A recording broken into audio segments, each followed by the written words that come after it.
quand même lingala. Ouais, mais on préciser ça ba musique à kala. Pour ma musique il y a lelo nazo au Congo. Mais avant ils a qui difficile. Pour ils a ba jeu belé na 4 ba jeu de mots tout ça, ils a difficile à comprendre en gros. Mais ngana école à partir ba musicien neti ba lokwa Kenza, ba Zoyemba Malembe, ba Franklin Bukaka, ba lingala wana.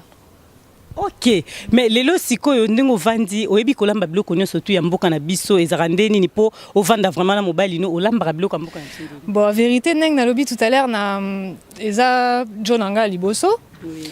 Naebaki vraiment kolamba te. Français hein.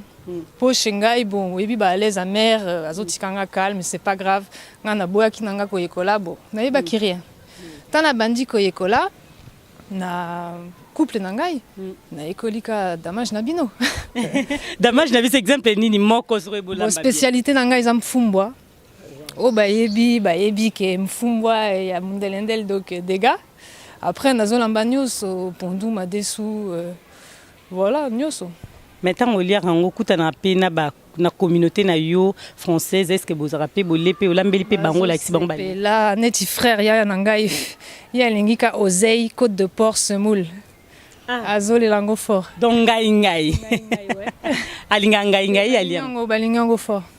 Vraiment lelo bisonyo surtout ba congolais tuzomona ndenge esengo ya ozala vraiment congolais poto yambi française na kati na biso avant dit combien de temps bovandi na mobali na yo oyo balbaki oui mais la raté baya kaka 2 mois une année 2 ans baboyani mais yo bofandi combien de temps. En tout cas ma solo wana ya que ba mondele na kobo ba ko melate en tout cas ezo c'est qui sanga fort parce que ngai banda na za John ngai na mona ba divorce hein pas bino et belé bon biso to sali to kokisa 19 ans na mois de juin donc bientôt 20 ans.